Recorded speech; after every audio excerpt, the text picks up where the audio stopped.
welcome to another episode of AutoMundial, the weekly car news and reviews show.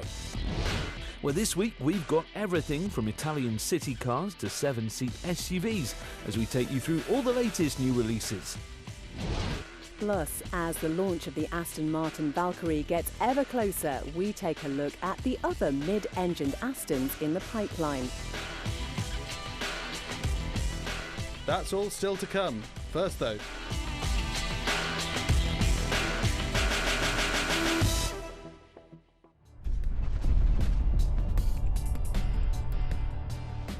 the latest iteration of the iconic Ford GT could never be described as slow, but that hasn't stopped Ford engineers from having a go at making it faster.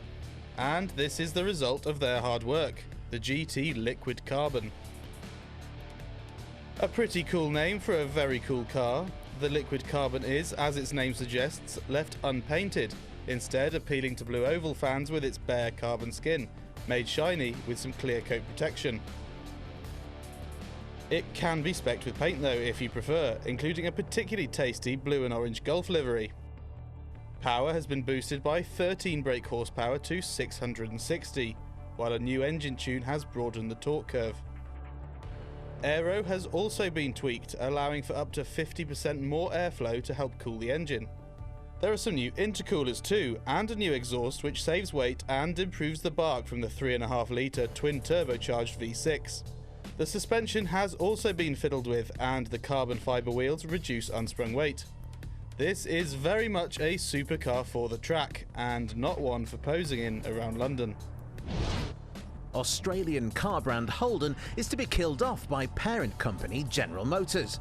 The iconic Aussie brand, responsible for numerous legendary muscle cars and utes, has been reduced to rebadging other GM products from Europe and North America in recent years, with no domestically built models since 2017.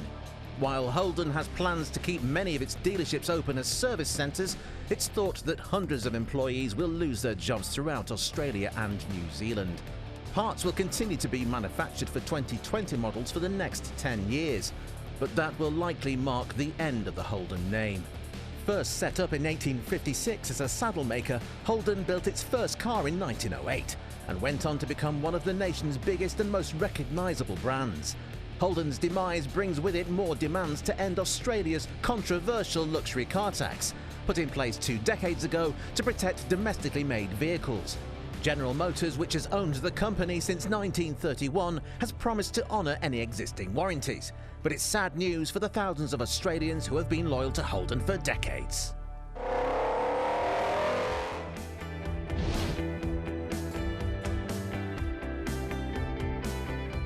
It's sometimes easy to forget that Volkswagen, the most European of European manufacturers, caters for all kinds of markets around the world.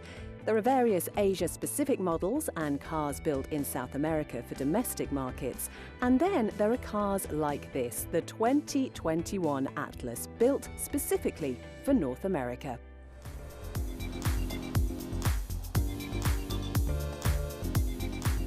As is appropriate in the land of biggest is best, the newly facelifted Atlas is predictably massive. It's 9 inches longer than a Touareg, yet still hits US dealerships at just $31,000. It seems like an awful lot of car for the money then, so what's it really like? Well, a car like this is all about practicality, and the Atlas is as practical as they come, with 3 rows of seats that can comfortably accommodate 7 adults and an equally commodious boot. There are loads of handy storage bins too, with plenty of cubby holes and enough cup holders to host a small garden party. But while the Atlas has always been immensely spacious, it's never really felt as premium as other models in VW's lineup. But with this new facelift, VW has made some efforts to improve the dated cabin of the old car. A new steering wheel instantly modernises it, while updated seats and infotainment make it feel much more up to date.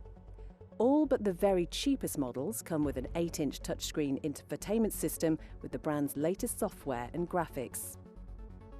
Elsewhere in the cabin though, the Atlas still feels a little plain. Most of the switchgear is very last gen, while the dashboard architecture looks a lot like a 10-year-old Touareg's. Thankfully though, things get a little better on the outside. The whole front end of the car has been updated, with a new 3-bar grille, some swanky LED headlights, and a special body kit on high-spec R-Line models. At the back, the changes are a little more subtle, with some new rear lights connected by some chrome trim. The whole car looks sharper and much more modern, but it isn't just the cosmetics that have had a refresh.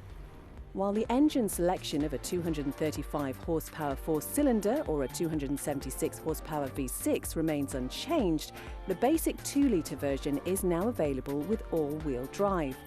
All models come with a proven 8-speed autobox, with top-spec V6 models getting a 2.3-ton towing capacity. What's more, there's now a vast array of safety tech thrown in, including all the usual autonomous systems, as well as traffic jam assist, an overhead parking camera, and road sign recognition. However, the Atlas isn't the only affordable load lugger with room for 7. Like the Volkswagen, this Toyota Highlander is considered a mid-size SUV in America, despite being absolutely enormous by European standards. A completely new car for 2020, the Highlander immediately looks much more up-to-date than the Atlas, with its curvy design and big front grille. And it's a similar story inside, where the dashboard is dominated by a massive infotainment screen. The materials on show look more upmarket too, with open-grain woods and streaks of aluminium throughout. It even has more seats than the VW, with base models providing space for 8 passengers, with the option of a 7-seat layout on high-spec models. It isn't quite as well equipped as the VW though, with fewer gadgets and gizmos, despite its higher starting price of well over $35,000. So while the Volkswagen Atlas may not be the most modern or stylish choice, it still offers incredible value for those who just want a practical big car.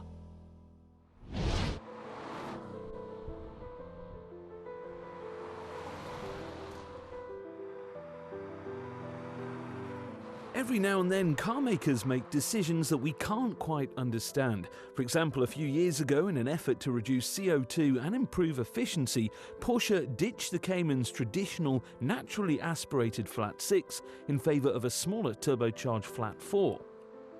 Downsizing is nothing new, but when there was still a 6-cylinder engine available for the 911, it seemed like Porsche had given up on its popular mid-engine sports car. Now though, after 4 years of moaning about the 4-cylinder's lack of noise and character, the flat 6 is back. This is the new 718 Cayman GTS 4-litre, the car that we've all been waiting for.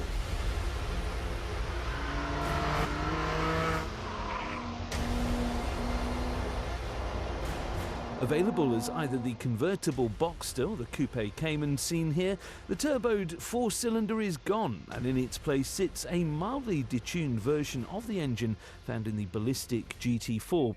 As such, the GTS puts out 395 brake horsepower, 19 less than the GT4, and revs all the way up to an ear-shattering 7,800 RPM.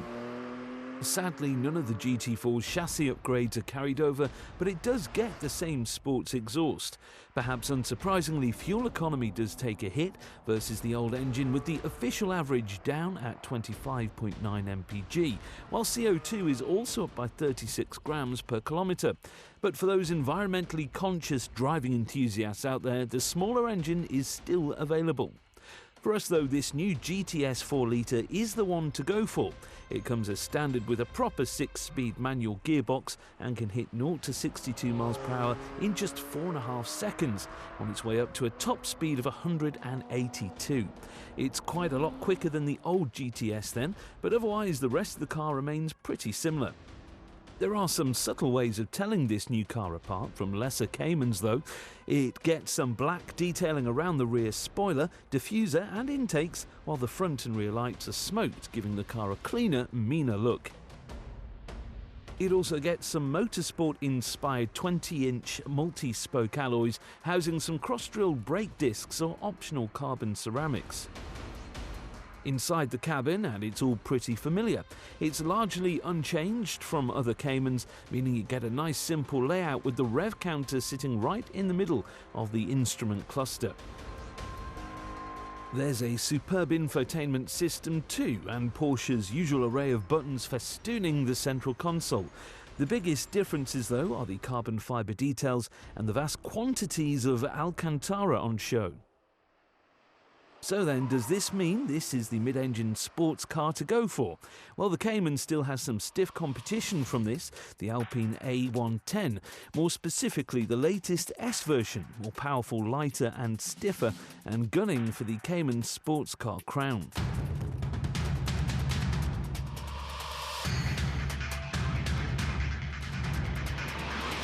The standard model really shook things up when it was revealed a couple of years ago, and has no doubt been one of the reasons that Porsche has gone back to 6 cylinders. The new A110S, though, should keep Porsche on its toes. It still uses the same 1.8-litre engine from a Macan, but it's now tuned all the way up to 288 brake horsepower. That may not sound like much compared to the Porsche, but the Alpine is light, just 1,100 kilos if you spec the right bits. That means it pips the Porsche to 62 miles per hour in 4.4 seconds, although top speed is down at 161.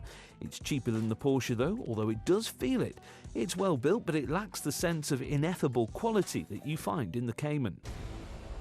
To be honest though, unless you plan on spending most weekends blatting your Alpine around a circuit, the differences between the S and a standard A110 are negligible. Both the Alpine and the Porsche are deeply appealing cars for keen drivers, but it's the howl of the Porsche Flat 6 that will stir the souls of most petrolheads. After the break, the Fiat Panda Hybrid and some mid-engined Astons.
Coming up, the Aston Martin Valkyrie, but first...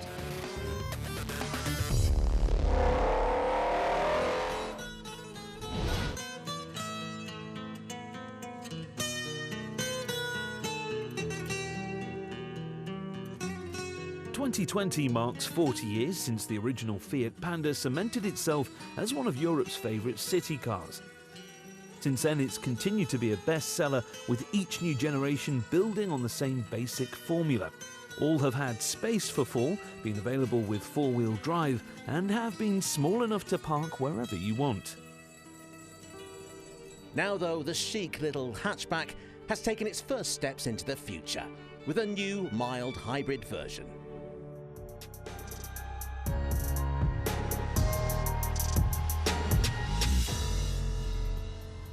Known simply as the Fiat Panda Hybrid, it makes use of Fiat's new Firefly engine, ditching the old 1.2 in favour of a lighter, more frugal 1-litre 3-cylinder motor paired up to a 12-volt starter generator and a small battery. Fiat claims that this new system can reduce the Panda's CO2 by up to 30%. shutting down the engine when in neutral and using the hybrid system to coast towards lights and junctions. It's an effective system, quietly cutting in and out without you really noticing.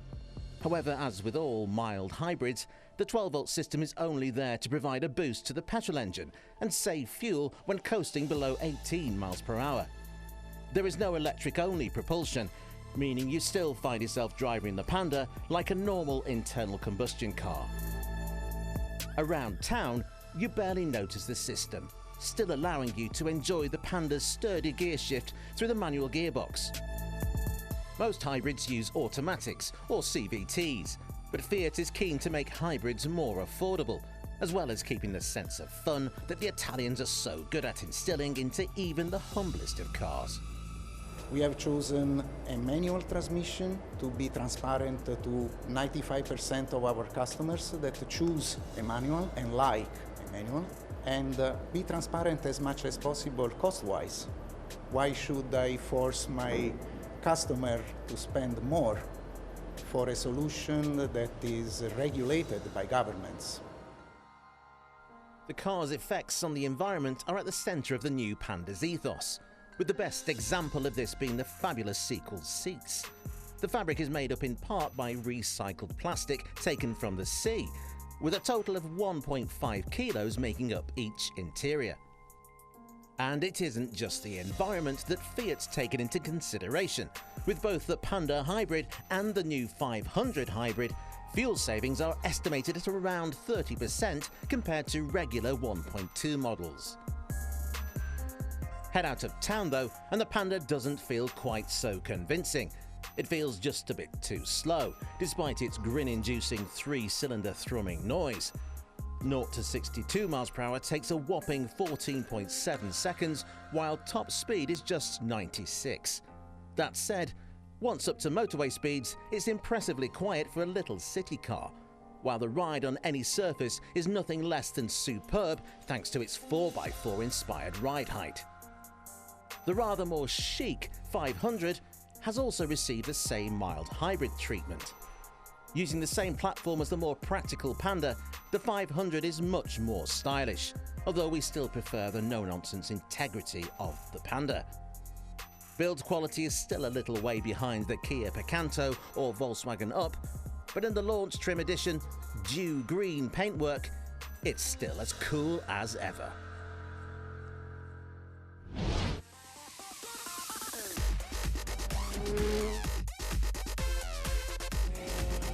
2020 is an important year for Aston Martin. It recently received some much-needed investment, while the all-new DBX SUV is entering production at a brand new factory in South Wales.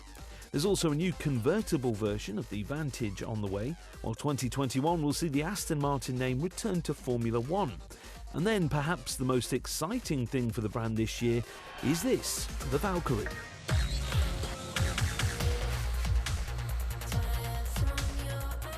Co-developed with the Red Bull F1 team, it's Aston's first hypercar and the definition of a race car for the road. It produces 1,160 brake horsepower from its hybrid V12 with a kinetic energy recovery system, or KERS, like the ones used on F1 cars.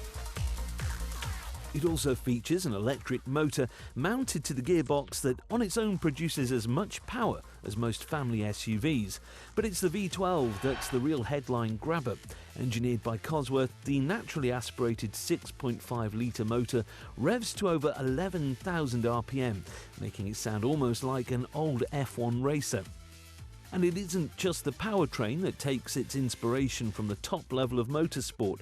Looking over the car's sculpted body, it's easy to see the racing influences. The bodywork looks to have been shrink-wrapped around the car's internals. It's shaped to be as aerodynamic as possible, with two Venturi tunnels running either side of the narrow cockpit and various vents around the car to maximise downforce. There's no huge rear wing awkwardly protruding from the rear end, with a much subtler version doing the job just as well. The minimalist look is continued inside, while the steering wheel looks to have been taken straight from one of Aston's Le Mans races. The key to the Valkyrie's performance will be its staggering 1-for-1 power-to-weight ratio. For every kilo the car weighs, it has 1 horsepower. As such, this is a very light car indeed, but it can still generate up to a metric ton of downforce on the track only AMR models, of which just 25 will be produced. But the Valkyrie isn't the only mid-engined Aston Martin on its way. It will soon be joined by the equally unhinged Valhalla.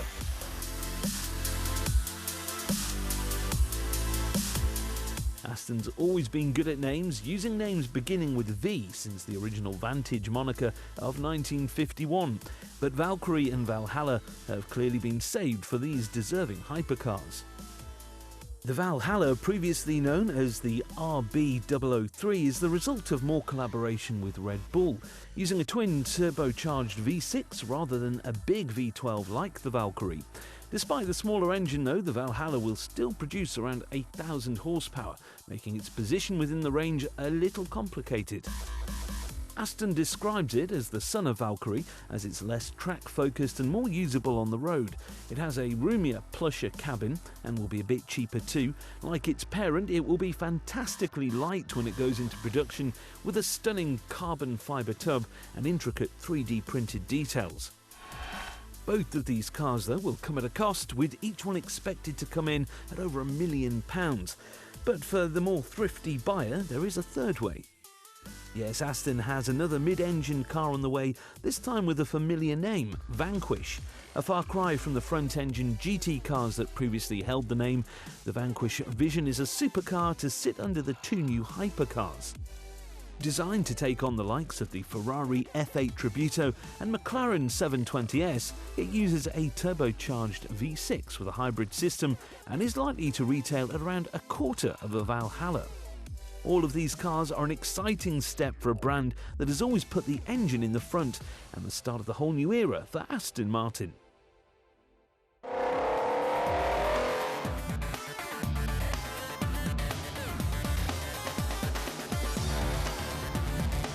Join us again next week on AutoMundial as we take a look at a new pickup truck from Jeep, the aptly named Gladiator.